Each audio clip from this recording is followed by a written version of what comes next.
get it. Park.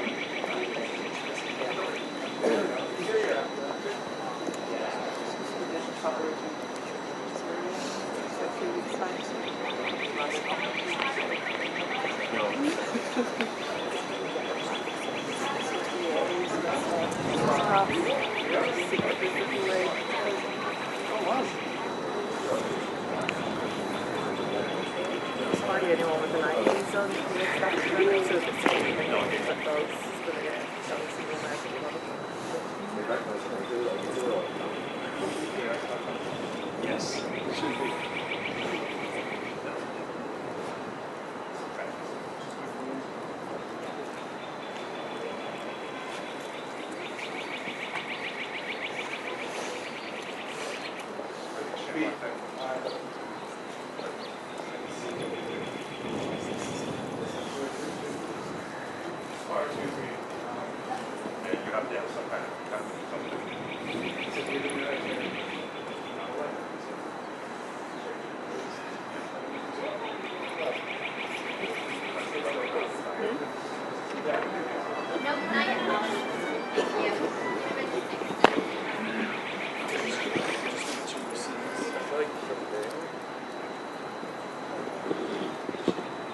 Or maybe if I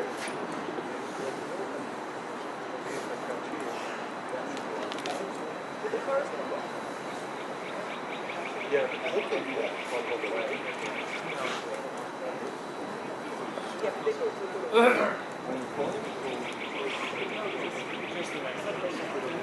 One light. Yeah, I'm just rolling. Because I don't know. You don't know where. Yeah. Thanks, Arthur.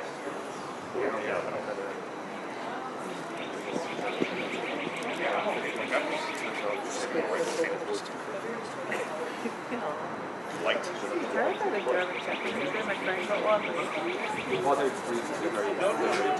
He said the sofa just comes up for a blue body cover. I agree. Well, if They stop right now.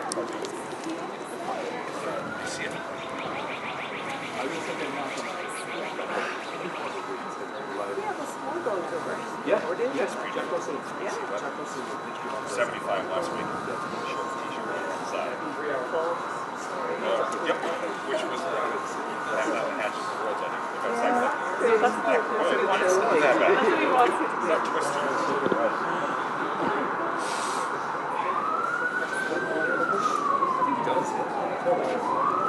I think there was an intention.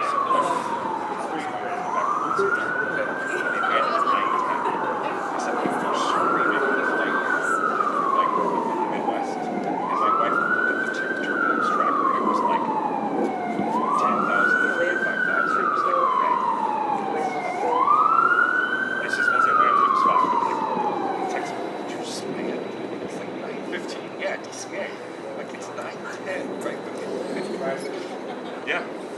It's like it was fine until we got close to the ground. Like,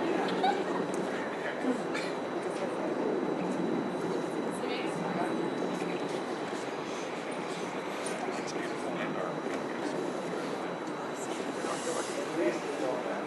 Yes. Wow. No, I don't pretend I think so, because if they do it there, just if they stop, we can. I'll follow your side. So wait, what? Last time I was too soft, but I just have a coffee bag and just held it like that. Yes.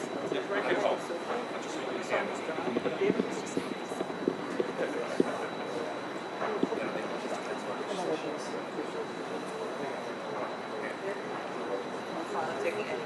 Of course. They'll chat.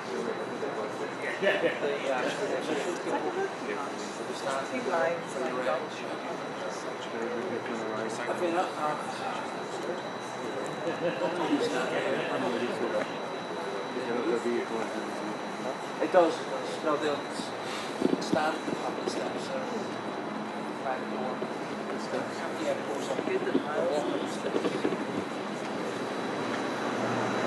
That's what's been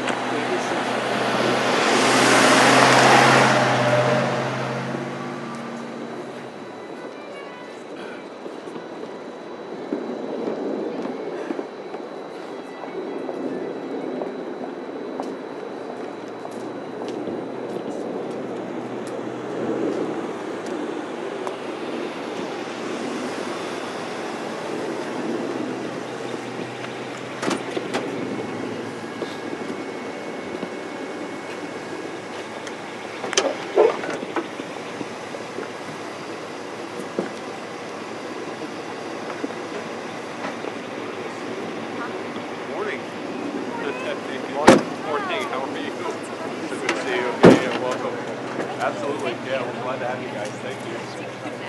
Thank you. Thank you. Absolutely. Hello. It's very Lovely good to see you. Thank you. Thank you for being here. Thank you very much. I think we want to take a photo here. We're going to take one photo here and then one here. Okay, sounds good. Sir, if I can Right just here? have you right here next to the Vice President, and then you can stand right here. Great. Now, Sir, would you mind? we want our, can we have our army guy move a little left? Thank you, man. Thank you very much. We'll take one here and then one at the front door. Great. Great. We'll take one more. Are you having a nice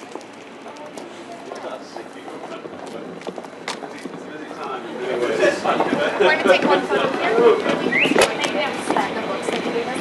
Our daughter loves the one about the fish. She's sucking the duck. That's good.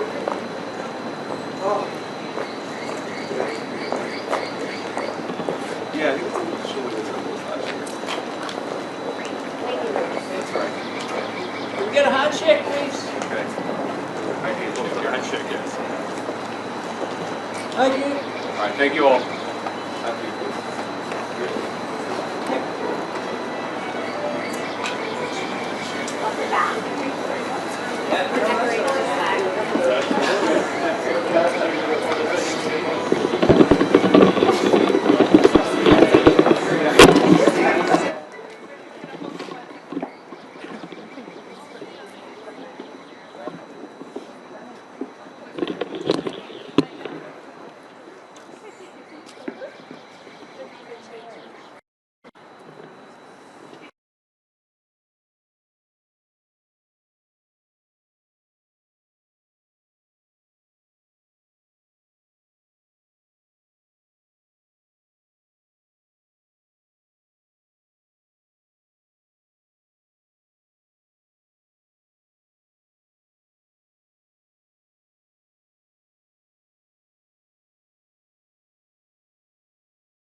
That was the Queen or the King?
What's the temperature? 32?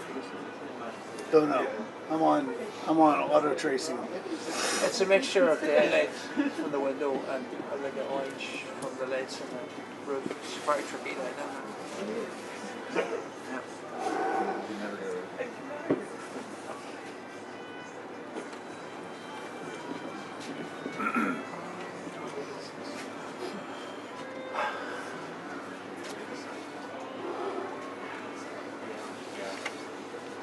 I never get a good exposure.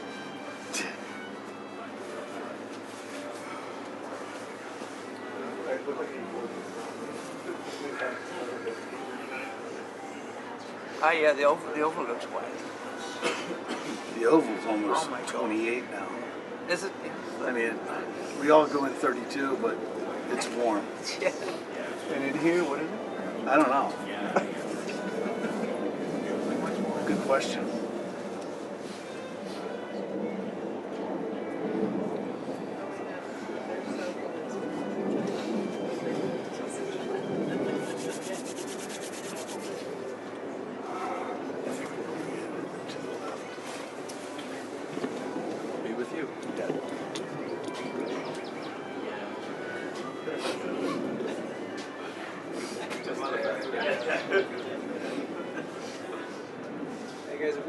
the steps a little bit, just so we had a crash.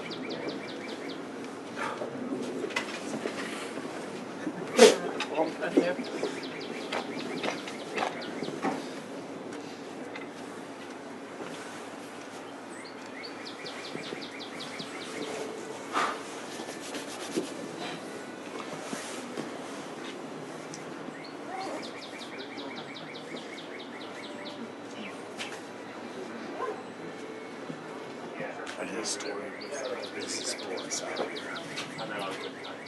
Beehive. Beehive. Who's a softball? Trying to.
see you, Mark Wayne. Stay out of the way.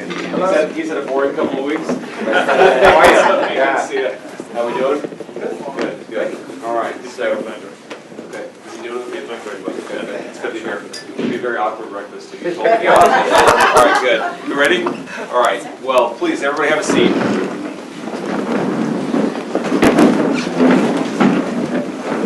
Okay.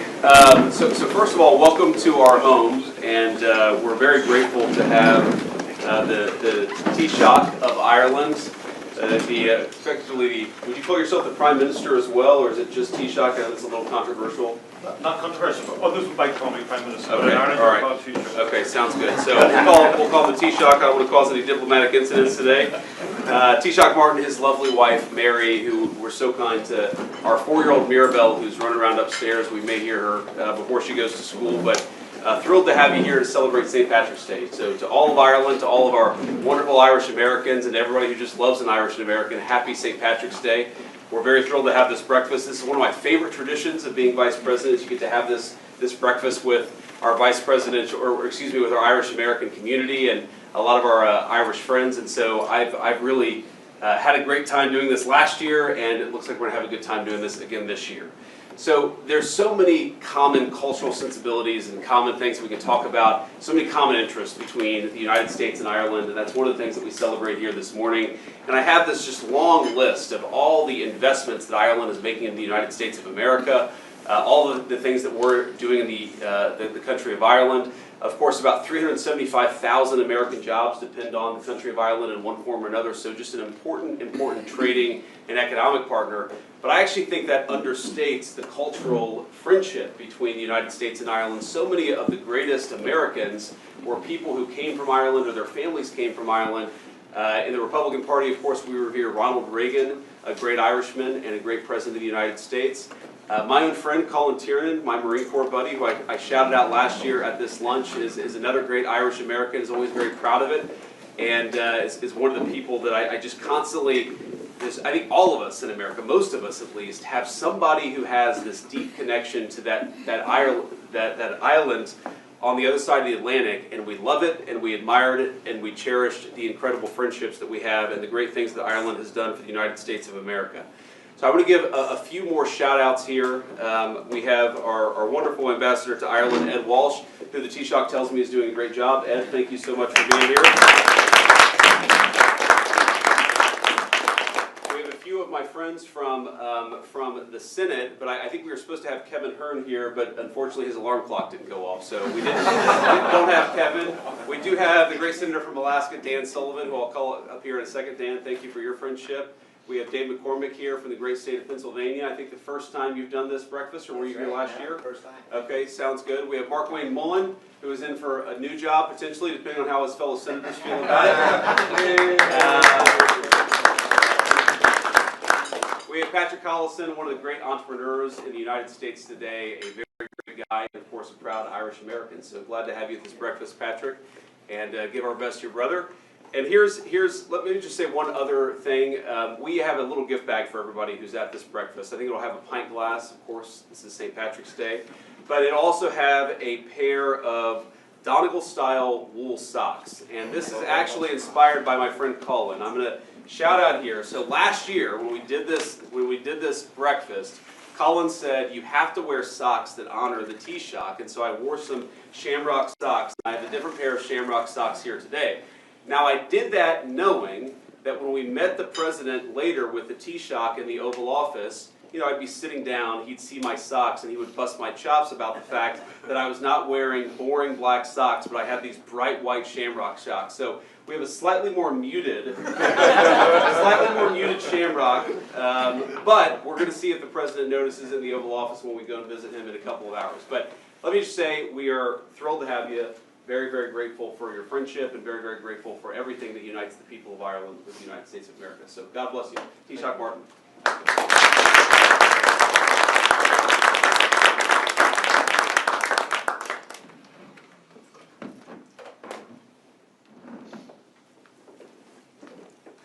Thank you very much, Mr. Vice President and Madam Second Lady and honoured guests. I want to thank you most sincerely for welcoming Mary and me into your home again this St. Patrick's Day. My guess is that the President will look and say, where are your socks?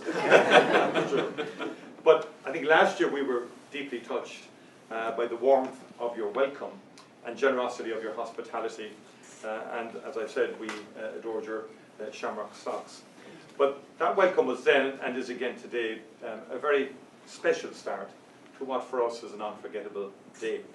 And as we gather to celebrate St. Patrick's Day 2026, we also look ahead to July the 4th, when this great nation will mark the 250th anniversary of your independence. Just 1 mile from where we sit this morning is Robert Emmet Memorial Park, named in honour of the Irish patriot who led a rebellion against the British in 1803. And in a famous speech from the dock before he was put to death, he declared, "I wish to procure for my country the guarantee which Washington procured for America." The ideals of liberty, democracy and opportunity enshrined in your Declaration of Independence fired the imaginations of Ireland's determined patriots. And our Proclamation of Independence of 1916 references just one other country, yours, when it speaks of support to our cause from Ireland's exiled children in America. And those exiled children, time and time again, have proved both their loyalty to America and their enduring links to their ancestral homeland. Here in the Naval Observatory, it is fitting to recall the contribution of Commodore John Barry. An Irishman from County Wexford, Commodore Barry became the first captain commissioned by Congress. From capturing the first British warship to leading the final naval battle of the Revolution, he earned the title Father of the US Navy. His life embodies that dual loyalty that has defined Irish-American history. Devotion to the ideals of America, while continuing to carry Ireland in their hearts. He is far from alone. It was an Irishman, as I was saying earlier, General Stephen Moylan from my home county of Cork, who first penned the term United States of America.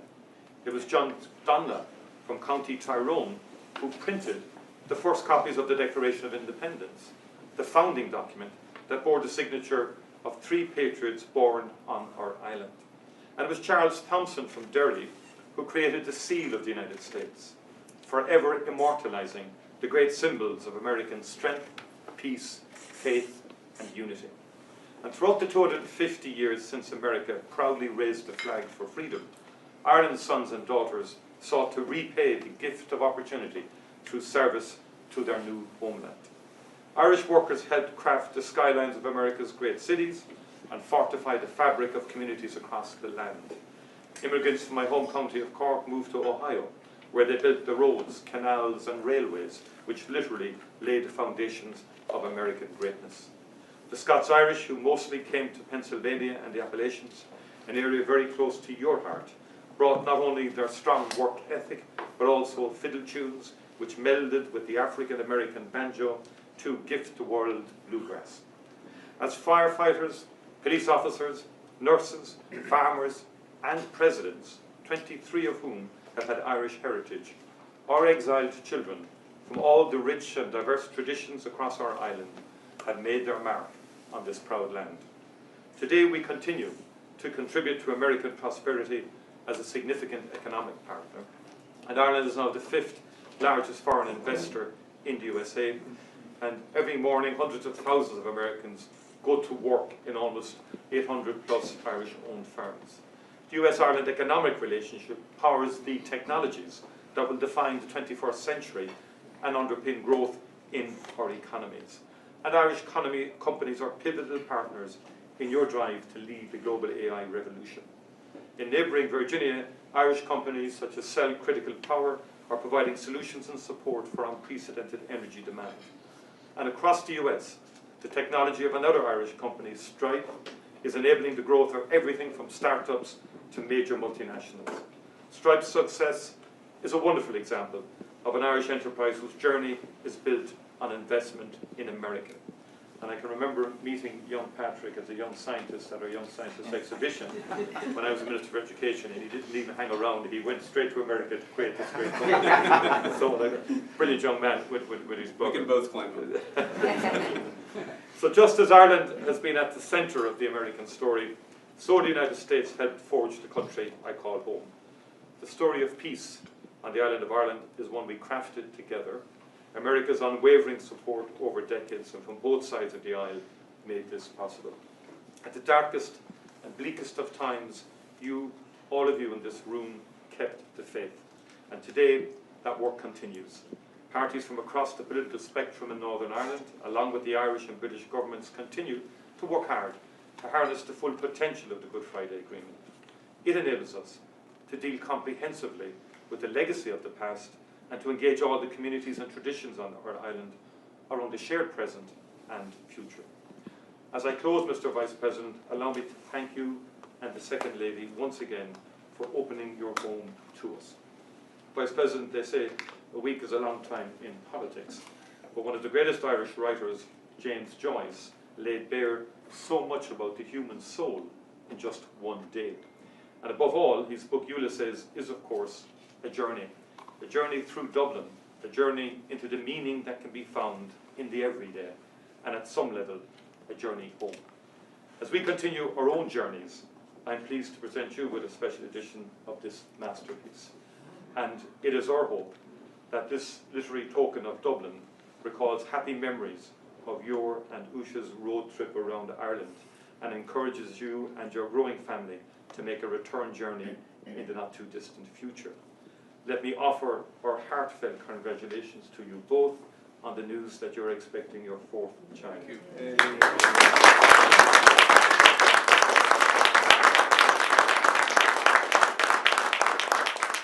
So before I finish, it is clear that the threads across the Atlantic that are woven through the rich tapestry of the United States remain strong. Those threads connect Wexford to Washington, my hometown of Cork to yours in Ohio, and they connect generations past with those to come. Wishing you all, and all of you present, a very happy St. Patrick's Day. Lá Éile Pádraig, Sonadív. Thank you. Gorb míle míle maithagh galéir.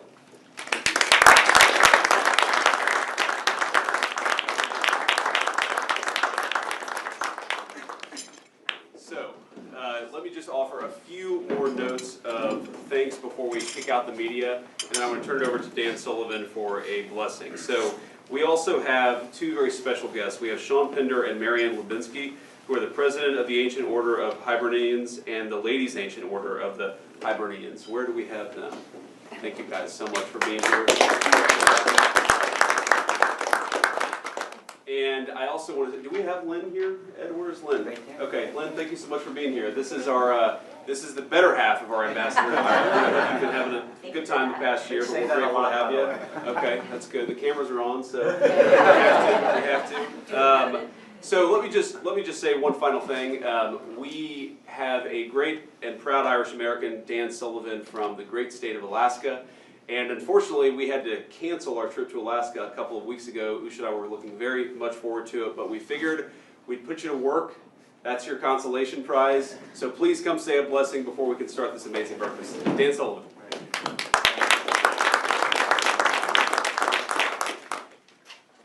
Well, I'm very honored, Mr. Vice President, to be here.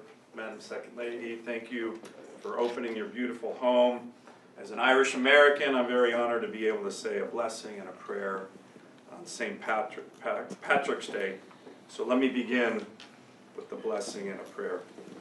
Lord, thank you for the Taoiseach and Vice President and their families. Give them the strength and wisdom to undertake their important jobs. Lord, thank you also for the men and women of our military who are undertaking dangerous duty on behalf of the nation they love.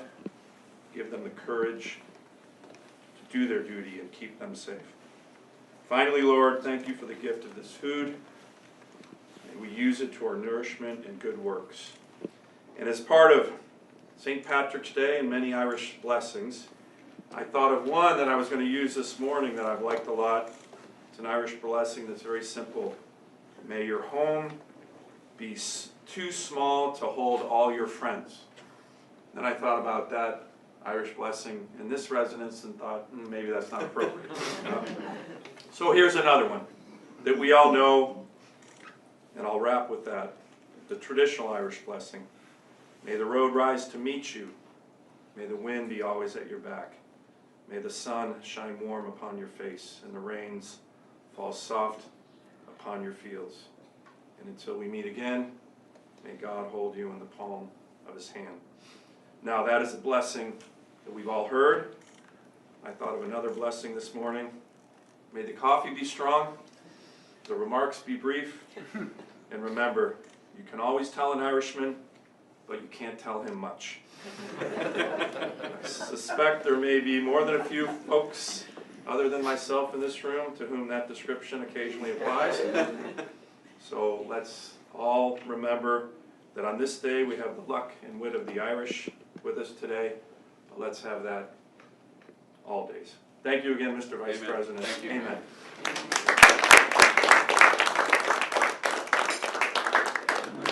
All right, now let's get the media out of here so we can eat. Thank you, guys.